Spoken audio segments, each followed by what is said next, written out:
Hello, मेरा नाम है जय सोनी और आज हम देखेंगे कि सीटेट एग्ज़ाम को आप फर्स्ट अटैम्प्ट में कैसे क्लियर कर सकते हो, उसकी स्ट्रेटजी हम जानेंगे।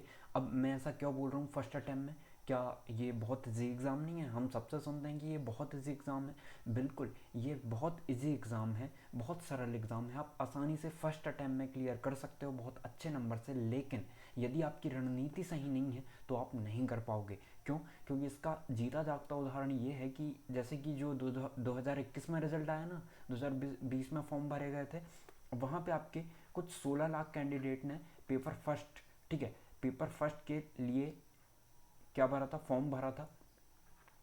और एपीआर कितने हुए थे? लगभग 12 लाख के करीब। ये चीज़ मैं आपको जो है पीडीएफ टेलीग्राम चैनल पे शेयर कर दूंगा, और भी मैं आपको चीज़ें बताऊंगा यहाँ पे, तो आपको ध्यान से सुनना है। और चैनल पे नए होगे तो सब्सक्राइब जरूर कर लेना, ऐसे ही चीज़ों के लिए, ऐसे ही नॉलेजफुल बातों के लिए। अब हम देखते हैं कि एपीआर इतने हुए थे और पास कितने हुए। तो पास सिर्फ 4 लाख कैंडिडेट हुए थे, ठीक है। तो ये चीज़ आपको याद रखनी है, ओके। तो आई होप आपको समझ में आ गया होगा कि कितने कैंडिडेट फेल होते हैं और वो कह देते हैं कि बहुत हार्ड है। क्यों? क्योंकि बस लैक ऑफ नॉलेज, और हम कह सकते हैं स्ट्रेटजी का सही नहीं होना, ठीक है। तो अब आप कैसे स्ट्रेटजी अपनी सही रख सकते हो? अब कुछ लोग पेपर 2 के बारे में पूछेंगे कि पेपर 1 मतलब हो गया आपके फर्स्ट से लेके 5th क्लास तक का, ठीक है, और पेपर 2 जो हो गया आपका वो 6 क्लास से लेके आपकी 10th क्लास तक बोल सकते हैं, ओके, या 8 क्लास तक बोल सकते हो आप। तो वहाँ पे भी एपियर होने का मैं बता देता हूँ। 14 के समथिंग, आपके 14 लाख के समथिंग फॉर्म भरे गए थे, 11 लाख के समथिंग एपियर हुए थे। और यहाँ पे और भी चौंकाने वाला डाटा सामने आता है, सिर्फ 2 लाख कैंडिडेट पास हुए थे 11 लाख में से, ओके, पेपर सेकंड में। तो इसे हल्के में लेने की ज़रूरत नहीं है, और बिल्कुल हल्के में लेने की मैं दोनों तरीके से आपको बताऊंगा, क्योंकि बहुत इजी एग्ज़ाम है ये। अब वो नहीं कर पाते हैं, वो मुझे नहीं पता कि क्यों नहीं कर पाते हैं, बाकी बहुत इजी एग्ज़ाम है, ठीक है, सीटेट का एग्ज़ाम। अब हमारी रणनीति कैसी होनी चाहिए? सबसे पहली बात है, सबसे पहली बात यह है कि आपको पिछले वर्ष के पेपर देखने हैं, ठीक है। मेरी बात ध्यान से सुनना है आपको। सबसे पहले पिछले वर्ष के पेपर आपको देखने। कहाँ से देखेंगे? तो टेलीग्राम जो है चैनल आपको कहाँ मिल जाएगा? डिस्क्रिप्शन में लिंक है, वहाँ से जाके आप ज्वाइन कर सकते हो। वहाँ पे मैंने इंपॉर्टेंट पीडीएफ से लेके हर चीज़ डेली अपडेट होता जाएगी, और प्रीवियस क्वेश्चन आपको वहाँ पे मिल जाएंगे, क्वेश्चन पेपर वहाँ पे मिल जाएंगे। तो आपको वो देखना है, आंसर की भी मैं डाल दूंगा, ओके। और जो भी चीज़ की आपको नीड होगी आप कमेंट सेक्शन में पूछ सकते हो, तो वो चीज़ आपको मिल जाएगी। तो सबसे पहले क्या करना है आपको? सबसे पहले ये देखना है। अब कुछ लोग जो है पेड कोर्स के पीछे भागोगे, कुछ लोग कहोगे जैसे कई यूट्यूब चैनल होते हैं ना जो नोट्स कहते हैं कि हमारी नोट्स पढ़ लो बस आपका बेड़ा पार हो जाएगा, ठीक है। तो इन सब से आपको कैसे बचना है, कैसे टैगल करना है, क्या लेना है क्या नहीं लेना है, ये हम अगली वीडियो में समझेंगे। अभी सिर्फ हम देखते हैं कि स्ट्रेटजी क्या होनी चाहिए। तो सबसे पहली बात तो ये है कि आपको सबसे पहले प्रीवियस ईयर के क्वेश्चन पेपर को देखना है, ठीक है। अब आपने बीएड किया होगा, बीएड किया है ना, तो वहीं से पेडागोजी आपकी आनी है। तो यदि आपने क्लासेस लगाई होगी, पेपर भी दिया होगा, तो सफिशियंट है इतना, ओके। और पेडागोजी पेडागोजी जो है आपका सबसे ज़्यादा वेटेज रखती है एग्ज़ाम में। कि यदि आप सोच रहे हो ना मैथ्स आ रहा है हमारे एग्ज़ाम में, ठीक है, तो मैथ्स तो मेरा स्ट्रॉन्ग है, मैं आसानी से कर लूँगा, लेकिन आपको पता होगा कि मैथ्स पेडागोजी आधे नंबर की लगभग आती है, ठीक है। तो पेडागोजी भी, मैथ्स पेडागोजी पढ़नी पड़ेगी आपको, ठीक है। और हिंदी पेडागोजी हो गया, इंग्लिश पेडागोजी हो गया, ईवीएस में ईवीएस पेडागोजी हो जाएगा। तो ये सारी चीज़ें आपको पढ़नी पड़ेगी, ऐसा नहीं कि सिर्फ तो पेडागोजी। और सबसे इजी टॉपिक भी यही है। अब बिना बुक के मैं अपनी बात बताता हूँ, मैंने बहुत से एक्सपीरियंस लिए हैं, बहुत लोगों से बात की है। तो बहुत लोगों ने जो है बुक खरीदते हैं, अच्छी बात है, बुक नहीं भी खरीदोगे तो भी काम चल जाएगा। और ये हम डिटेल में स्ट्रेटजी देखेंगे एक एक सब्जेक्ट की, ठीक है। तो मैं डेली आपको वीडियो, लगभग मुझे लगता है कि कल आपको 1 से 2 से 3 वीडियो मिल जाएंगी स्ट्रेटजी के ऊपर, कि पेडागोजी आपको बताने की फर्स्ट में क्या चाहिए आपको, पेडागोजी की स्ट्रेटजी चाहिए, या फिर आपको मैथ्स की स्ट्रेटजी चाहिए, या आपको लैंग्वेज की स्ट्रेटजी चाहिए फर्स्ट सेकंड की, ओके। तो आपको ये कमेंट सेक्शन में बताना है। तो सबसे पहले आपको क्या करना है, क्यों देखना है पेपर, मैं इसलिए बता रहा हूँ आपको, पेपर देखना है। और देखिए, बहुत से लोगों के नंबर इसलिए कम हो जाते हैं क्योंकि टाइम वो मैनेज करके नहीं चलते हैं। लेकिन अब टाइम का फंडा ही नहीं रह गया। क्यों? क्योंकि आपको गोले भरने में बहुत ज़्यादा टाइम लग जाता था, और अब गोले भरने वाली बात ही एंड हो गई है आपकी।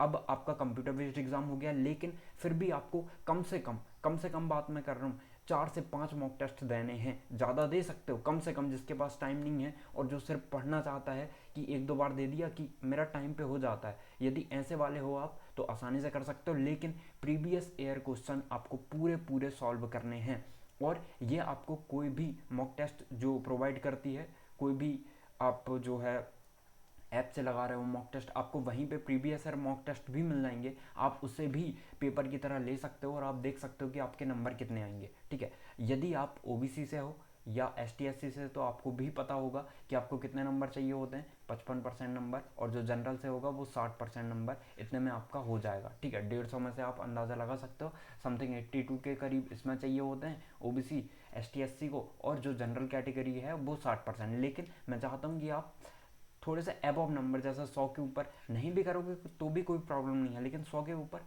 थोड़ा सा अच्छा स्कोर माना जाता है, 90 के ऊपर भी है तो भी कोई दिक्कत नहीं है, और आपने कट ऑफ भी क्लियर किया है तो भी कोई प्रॉब्लम नहीं है। कहीं पे कोई भी ऐसा नहीं होता कि जिसको ज़्यादा नंबर मिले उसको वेटेज ज़्यादा मिलेगा एग्जाम में, ऐसा बिल्कुल भी नहीं है। सिर्फ क्वालिफाइंग नेचर का एग्जाम है, तो आपको भी देखना है, यदि थोड़ी सी प्रॉब्लम है तो आप क्वालिफाई कर सकते हो। लेकिन यदि आप सोचोगे कि मुझे क्वालिफाई करना है, मुझे 60% नंबर, 90 नंबर लेके आना है, तो थोड़ी सी मुश्किल होगी आपको लाने में, थोड़ा सा ज़्यादा आप स्कोर टारगेट करके चलोगे तो ज़्यादा बेहतर रहेगा। तो सबसे पहले आपको क्या करना है, कोई प्रीवियस ईयर क्वेश्चन देखना है।